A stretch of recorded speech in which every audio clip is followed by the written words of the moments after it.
Bonsoir à toutes et à tous, ravi de vous retrouver sur 8 Mont Blanc. Nous sommes le jeudi 30 mai 2024, il est 18 h, c'est l'heure du journal, vous le savez, préparé par la rédaction. Voici les titres. Annecy, capitale du trail pour un week-end avec la Maxi Race et les championnats d'Europe d'off-road running. La ville va vibrer au rythme des sports de montagne pendant 3 jours. Nous recevrons André Giraud, le président de la Fédération française d'athlétisme, pour en parler. Et puis direction Rumilly, où l'entreprise Stéphane a reçu la visite de Martial Sadier.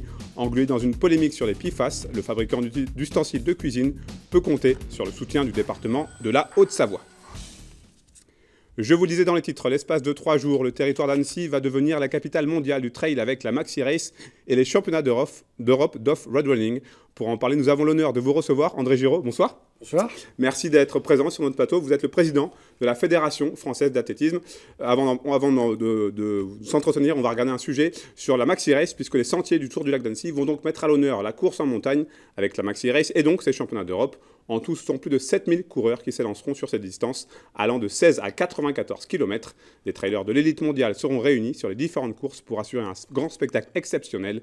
André Giraud, on regarde donc ce reportage de Jules Demeur et on en discute juste après. À quelques jours du début de l'événement trail de l'année à Annecy, l'organisation peaufine les dernières installations sur la plage d'Albigny. Elle accueillera l'arrivée des courses de la Maxi Race, mais aussi cette année celle des championnats d'Europe off-road. Les 25 fédérations présentes pour l'occasion s'affronteront dans les hauteurs du lac d'Annecy avec des conditions particulières.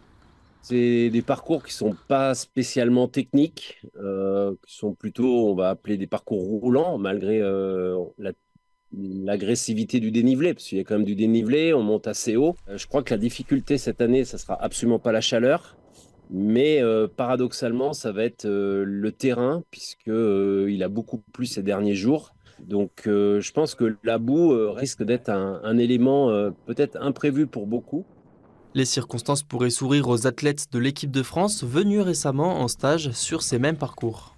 Ils ont eu des conditions climatiques comme celles des derniers jours, donc je pense qu'ils sont prêts à affronter la boue. Que ce soit les championnats d'Europe ou les courses classiques de la Maxi Race, un plateau d'athlètes de l'élite mondiale est attendu, de quoi proposer un spectacle unique aux abords du lac. Ce qui est exceptionnel, c'est qu'on va avoir sur la Maxi Race, sur le Tour du lac de 94 km, un gros plateau de 5-6 hommes qui finissent généralement dans le top 10 de l'UTMB, pour ne pas le citer. Donc il y a un très très fort niveau, il va y avoir une belle bataille. Et en parallèle de ça, on a les championnats d'Europe sur un autre circuit, où là il y a aussi un niveau de dingo. Soyons clairs, il y a une densité énorme, donc on va avoir 2 courses avec une super grosse densité devant. Début des festivités pour les championnats d'Europe off-road vendredi avec une première course des équipes nationales jeunes et élites, ralliant Sévrier et le sommet du Semnoz. Les courses de la Maxi Race débuteront quant à elles à l'aube ce samedi. André Giraud, vous êtes donc le président de la Fédération française d'athlétisme. Première question, qu'est-ce que l'organisation de ces championnats d'Europe représente pour votre fédération ?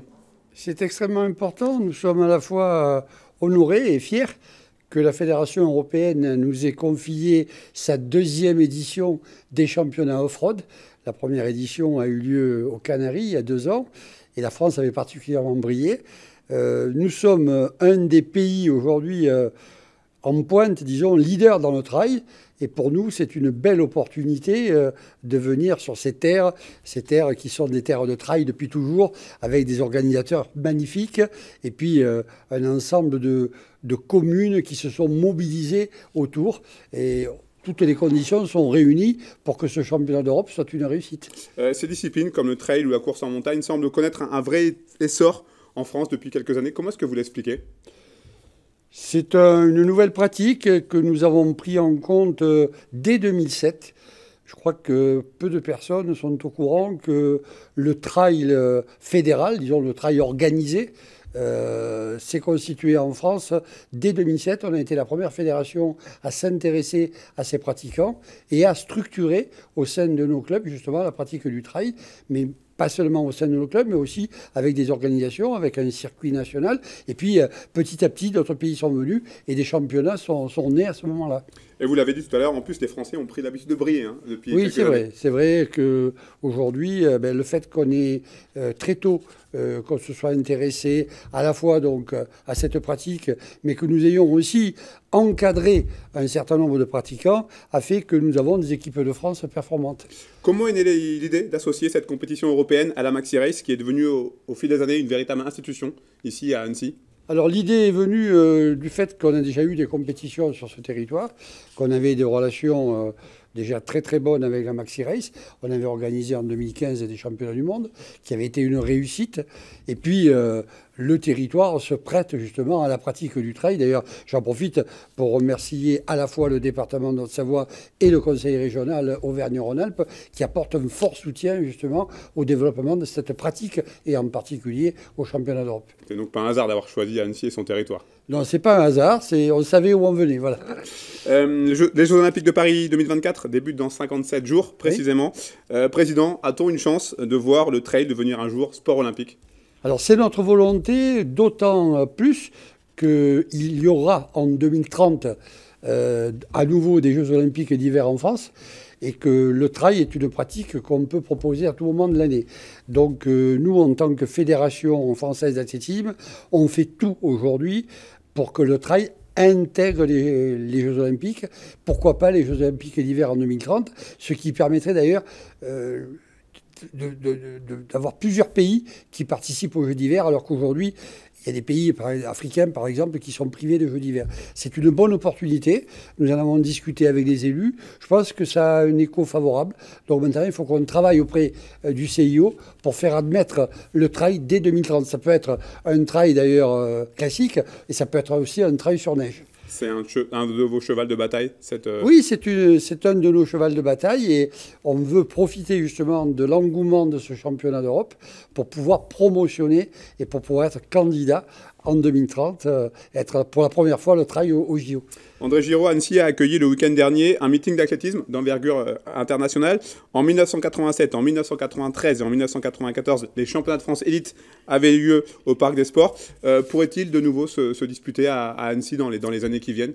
C'est une question que nous avons évoquée avec les élus locaux, en particulier avec le maire d'Annecy lorsque je l'ai rencontré cet hiver. Oui, il y a une possibilité. On souhaiterait revenir. Il y a très longtemps, justement, qu'on n'est pas revenu pour l'athlétisme traditionnel, l'athlétisme classique. On travaille sur ce dossier. On sait que pour organiser des championnats, eh bien, il faut que nous ayons des forces locales intéressantes. C'est le cas. Nous avons une ligue et nous avons un comité qui est performant. Nous avons aussi un club qui est performant, qui est deux clubs d'ailleurs qui se sont regroupés maintenant avec Aix-les-Bains et Annecy. À nous de convaincre les élus, parce qu'un championnat de France, il faut des moyens. Et donc que les élus nous fassent confiance, et on reviendra volontiers. Dernière question, André Giraud. L'équipe de France d'athlétisme, confiant pour ces JO? Oui, on n'a aucune raison. On a une nouvelle génération qui émerge. C'est vrai qu'il y a eu un trou générationnel qu'on a connu ces dernières années, mais l'athlétisme est un sport universel. Et aujourd'hui, on va le voir dès les championnats d'Europe la semaine prochaine à Rome. On a vraiment une belle génération de jeunes. On croise les doigts et on espère les réussir. Merci infiniment, André Giraud. Très bon week-end de compétition. Dans le reste de l'actualité de ce jeudi 30 mai 2024, c'est un chantier à plus de 2 millions d'euros qui a débuté dans le Chablais. La route départementale 902, aussi appelée la route de Bioge, est un axe essentiel pour accéder à la vallée d'Abondance. Régulièrement impacté par des chutes de pierres, le secteur s'apprête à faire peau neuve. 8 mois de travaux seront nécessaires. Il s'agit là d'un des plus gros dossiers du département en termes d'aménagement routier. On écoute les précisions de Lionel Tardy, le vice-président du conseil départemental de Haute-Savoie en charge des routes. Il répond aux questions d'Emmanuel Jaude. Plus de 80 millions d'euros à peu près, donc vraiment gros dossier avec les chantiers de la 40 chasseurs et avec la fin du contournement d'Annecy, ça sera les plus gros dossiers du mandat au niveau route. Voilà, donc gros investissement du département nécessaire puisque ça fait partie des 30 km, on va dire, sur 3000 km, des 30 km vraiment à sécuriser, donc qui sont vraiment dangereux. C'est une question de géologie. Dans le Chablais, on a une géologie particulière qui fait qu'il y a beaucoup de travaux à faire. Un des plus gros chantiers du mandat, ça sera un chantier d'à peu près 80 millions sur 5 ans. Donc ce matin, on était sur place pour le réalisage, qui est la première partie du tunnel du Gurnel, qui est un tunnel qui va passer de 5 mètres à 8 mètres donc, de diamètre pour qu'on puisse faire passer les véhicules dans les deux sens, ce qui n'était pas le cas aujourd'hui.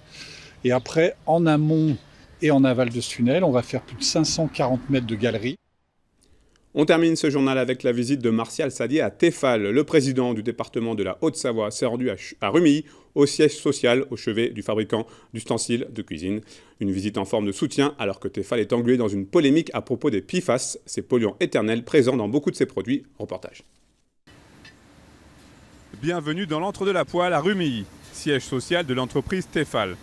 Ici, 40 millions de pièces sont produites chaque année dans les différentes usines du site rumillien qui compte 1450 salariés. Ce mardi, Martial Saddier a donc conclu sa tournée des grandes entreprises du département par ce fleuron de l'industrie haut-savoyarde.